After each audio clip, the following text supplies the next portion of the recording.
Hello guys, welcome back to my YouTube channel SKM study away of success. मैं हूं आपका educator Shivam Mishra. आपका स्वागत करते हैं आपके अपने यूट्यूब चैनल एसकेएम स्टडी पर। और यहां पर लेके आए हैं आप सभी बच्चों के लिए क्लास 12th। जी हां, किसके लिए? क्लास 12th का यहाँ पे मॉडल पेपर लेके आया हूं, वो भी हिंदी का।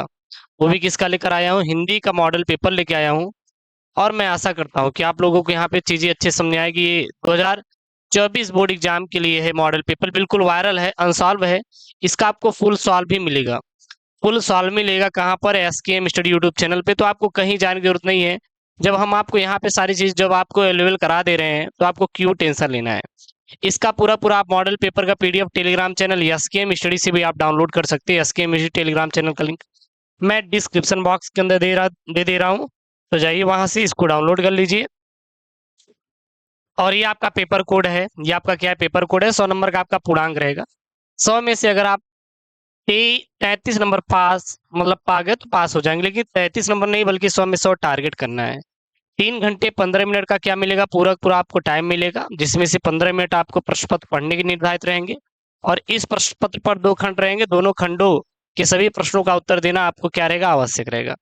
सबसे पहले खंड का की बात करेंगे तो यह 50 अंकों का रहेगा। इसमें आपके टोटल कुल 7 प्रश्न रहेंगे 50 नंबर के। ठीक है ना? सबसे पहला आपका बहुविकल्पी रहेगा। पहला और दूसरा बहुविकल्पी 10 नंबर का रहेगा। पहला दूसरा दूसरा दोनों मिला के क्या रहेगा? बहुविकल्पी प्रश्न रहने वाला है। जैसे कि यहाँ पे सबसे पहला प्रश्न है बहुविकल्पी का। निम्नलिखित में से हजारी प्रसाद द्विवेदी की रचना है। जो हजारी प्रसाद द्विवेदी की रचना कौन सी है?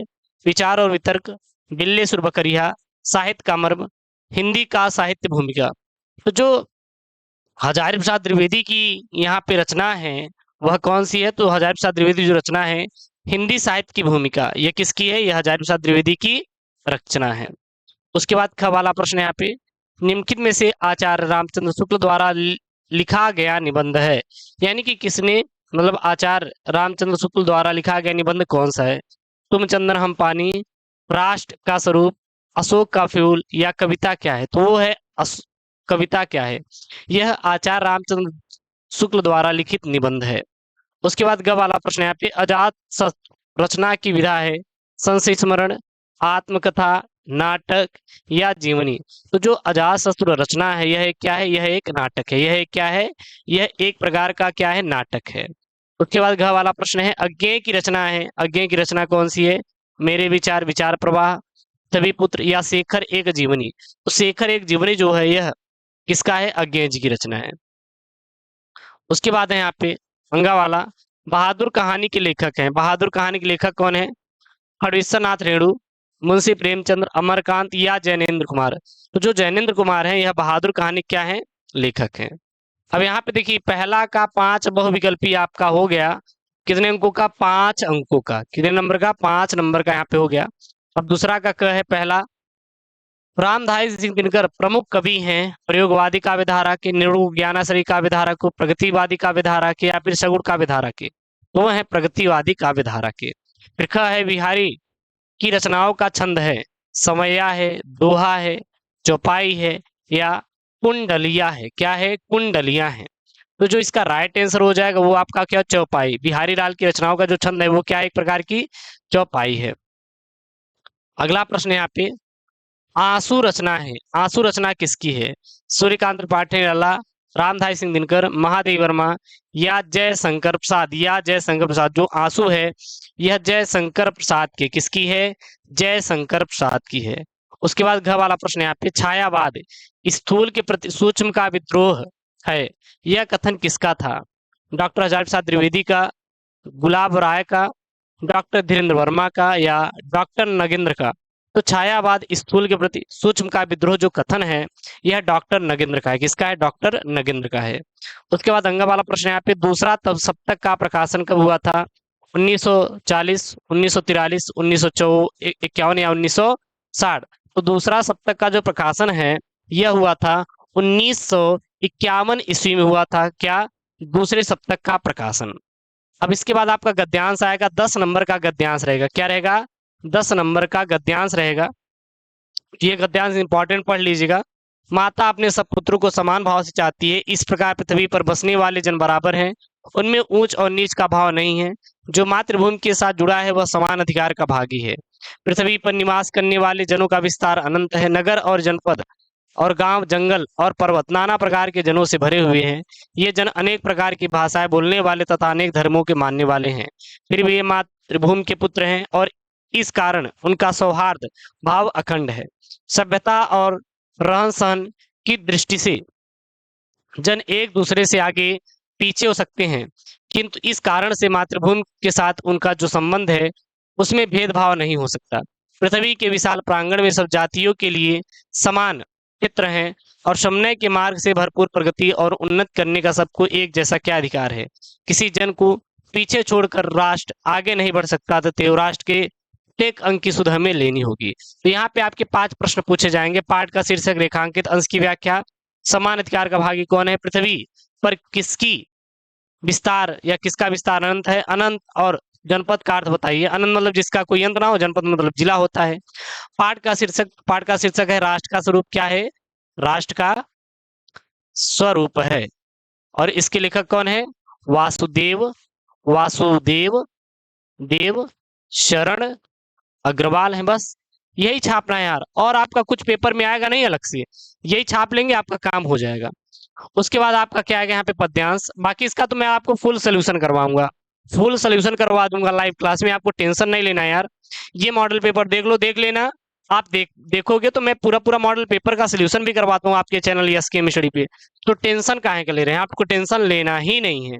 जब आपको सारी चीजें जब यस के स्टडी मिल रही है तो टेंशन काहे के लेना है। उसके बाद है दिए गए पद्यांश पर आधारित प्रश्नों का उत्तर लिखिए, 10 नंबर का है। निज जन्म जन्म में सुनि जीव यह मेरा, धिक्कार उसेवा महास्वार्थ ने घेरा। 100 बार धन्य वह एक लाल की माई, जिस जननी ने जना भरत सा भाई। पागल सी प्रभु के साथ सभा चिल्लाई, 100 बार धन्य वह एक लाल की माई। तो ये क्या है, आपका पद्यांश है, जो कि आपका 10 नंबर का क्या है, पद्यांश है। अब यहाँ से पद्यांश क्वेश्चन बनेंगे। देखिए सबसे पहले बनेगा कि उपयुक्त पद्यांश के कवि और कविता का नाम लिखिए। रेखांकित अंश की व्याख्या कीजिए। कैकेयी के धिक्कारती हुई क्या कहती है, और कैकेयी के मतलब प्राश्चित के बाद श्री राम उनसे क्या कहते हैं, और प्रभु राम के साथ कैकेयी के अपराध का अपमार्जन करती हुई सभा में क्यों चिल्ला उठी। उसके बाद आपका आएगा लेखक का साहित्यिक परिचय, आपको छाप लेना है। और प्रमुख रचनाओं, ये रचनाओं रहेगा, यहाँ पे थोड़ा मिस्टेक है, ठीक है ना, का उल्लेख कीजिए। अधिकतम शब्द सीमा आपको 80 शब्द, जो कि 5 नंबर का रहेगा। वासुदेव अग्रवाल, प्रोफेसर सुंदर रेड्डी, डॉक्टर हजारी प्रसाद द्विवेदी। तो यहाँ पर मैंने लिया है डॉक्टर हजारी प्रसाद द्विवेदी का एक संक्षिप्त परिचय लिया है, ये आप तैयार कर सकते हैं। मैं सोचा कि देखिए अगर मॉडल पेपर पढ़ा ही रहे तो इसमें कुछ पॉइंट भी जोड़ देंगे अलग से, तो आपका काम भी हो जाएगा। जन्म कब हुआ था, 1907 ईस्वी में। हजारी प्रसाद द्विवेदी का जन्म स्थान दुदुबे का छपरा यानी बलिया जिले में। इनके पिता का क्या नाम था, अनमोल द्विवेदी था। क्या था, अनमोल द्विवेदी। तो डॉक्टर हजारी प्रसाद द्विवेदी का जन्म कब हुआ था, डेट कर लो, 1907 ईस्वी में हुआ था। कब हुआ था, 1907 ईस्वी में हुआ था। किसका, डॉक्टर हजारी प्रसाद द्विवेदी का जन्म हुआ था। कब हुआ था, 1907 ईस्वी में हुआ था। क्लियर है, 1907 ईस्वी में हुआ था। उसके बाद यहाँ पे इनके पिता का नाम क्या था, अनमोल द्विवेदी था। और इनका जन्म कहाँ पर हुआ था, दुबे के छपरा जिले में। दुबे के छपरा जिले में इनका जन्म हुआ था। ठीक, किसका, डॉक्टर हजारी प्रसाद द्विवेदी का, ठीक है ना। इनके माता का नाम क्या था, ज्योतिषमती था। और इनका बचपन का नाम क्या, वैद्यनाथ द्विवेदी था, इनके बचपन का नाम। अनेक महत्वपूर्ण पदों पर कार्यरत थे ये, ठीक है ना, जैसे कि चंडीगढ़ विश्वविद्यालय में हिंदी विभाग के अध्यक्ष रहे थे। और इनकी मृत्यु 18 मई 1979 ईस्वी को हो गई। अब सर बात करेंगे इनकी कृतियां, इनकी सर कृतियां कौन कौन सी हैं। तो इनकी कृतियां हम बात करें तो जैसे आपकी अगर बात करें उपन्यास, इसकी बात करें उपन्यास, तो उपन्यास में कौन कौन सा था इनका, जैसे बाण भट्ट की आत्मकथा। क्या था, बाण भट्ट की आत्मकथा, आत्मकथा। और कौन सा था सर, चारुचंद्र लेख, चारुचंद्र लेख। और कौन सा था सर जी, अगर मुझे करना हो, अनाम दास का पोथा, अनाम दास का पोथा। तो ये इनके क्या है, अनेक उपन्यास हैं, ठीक है ना, इसको रट लीजिएगा। उसके बाद यहाँ पे ख वाला प्रश्न है। ख वाला क्या है, निम्नलिखित में से किसी एक कवि का साहित्यिक परिचय देते हुए उनकी काव्य कृतियों पर प्रकाश डालिए। अधिकतम शब्द सीमासी शब्द जो कि आपके 5 अंकों का आपके बोर्ड एग्जाम में आएगा यार। महादेवी वर्मा, रामधारी सिंह दिनकर और सुमित्रा नंदन पंत। तो यहाँ पर मैंने लिया रामधारी सिंह दिनकर जी को। इनका एक संक्षिप्त परिचय देखेंगे। जन्म कब हुआ था? 30 सितंबर 1908 ईस्वी में। जन्मस्थान सिमरिया मुंगेर जो कि बिहार में। पिता का नाम रवि सिंह। भाषा परिष्कृत खड़ी बोली थी। शैली प्रबंध और मुक्तक थी। इनकी रचनाएं जैसे उर्वशी, कुरुक्षेत्र, श्यामधेनु, रेणुका, परशुराम की प्रतीक्षा इत्यादि इनकी क्या थी? प्रमुख रचनाएं थी। इनकी मृत्यु कब हुई थी? 24 अप्रैल 1974 ईस्वी में हो गया था। उसके बाद छठा प्रश्न है, पंचलाइट अथवा बहादुर कहानी का सारांश लिखिए।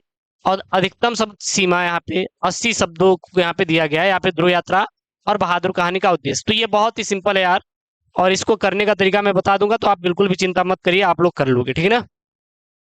फिर यहाँ पे स्वपठित खंड काव्य के आधार पर एक खंड के एक प्रश्न का उत्तर दीजिए। आपके खंड काव्य से रहेगा, जैसे मुक्ति यज्ञ, सत की जीत, रश्मि रथी, या आपके जिले के अनुसार करवा देंगे, आलोक वृत्त, त्यागपति, श्रवण कुमार। तो ये हो जाएगा, आपको टेंशन नहीं लेना है। उसके बाद खंड ख है यहाँ पे संस्कृत का गद्यांश और संस्कृत का पद्यांश। तो ये आप गद्यांश पद्यांश तैयार कर लेंगे। धनोम धनोम से लेकर यहाँ पे है लिखितानी संति तक है, जो कि आपके कितने का है? 7 नंबर का ही आएगा और 7 नंबर का ही आएगा।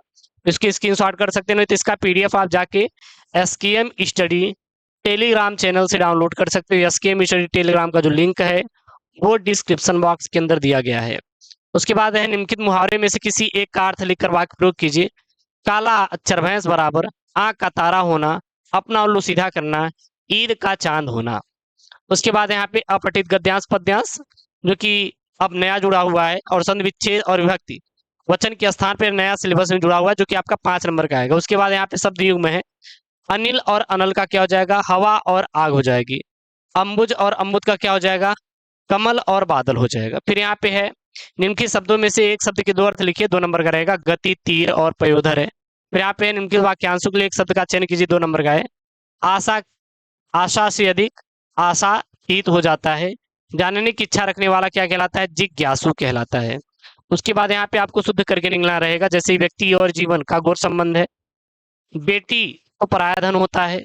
चार चार कानपुर के व्यक्ति बोले, दरिद्रता जैसी शत्रु दूसरा नहीं है, ठीक है ना। उसके बाद है यहाँ पे रस, छंद, अलंकार। मैंने पूरा पूरा पढ़ा भी है 6 अंकों का, जो सबसे मोस्ट इंपॉर्टेंट टॉपिक होता है आपके बोर्ड में। 6 नंबर का डायरेक्ट पूछा जाता है, तो इसको आप तैयारी कर लेंगे। उसके बाद यहाँ पे किसी विद्यालय के प्रधानाचार्य को सहायक अध्यापक की भर्ती हेतु पत्र लिखिए, अथवा किसी बैंक के प्रबंधक को अपने अध्ययन हेतु अल्प ब्याज में ऋण प्राप्त करने के लिए पत्र लिखिए, जो कि आपका 6 नंबर का रहेगा। उसके बाद 9 नंबर का क्या आएगा? निबंध आएगा, जैसे कि आजादी का अमृत महोत्सव, नई शिक्षा नीति, पर्यावरण, मेरे प्रिय कवि या मेरे प्रिय लेखक, और वर्तमान समाज में नारी की स्थिति। तो इस प्रकार से आपके आएगा, तो आप लिख पाए। इसका मैं पूरा सोल्यूशन आपको करवाऊंगा, तो आपको बिल्कुल भी टेंशन नहीं लेना है यार। अगर चैनल पर नए हैं तो प्लीज चैनल को सब्सक्राइब करें, वीडियो को लाइक करें, क्योंकि ये मॉडल पेपर सबसे इंपॉर्टेंट है जो कि मैं आपके लिए लेकर आया, और आप लोग इसे क्या कर लेंगे? तैयार कर लेंगे। तो मिलते हैं नेक्स्ट वीडियो में। ओके दोस्तों, थैंक यू, जय हिंद, टेक केयर, बाय बाय।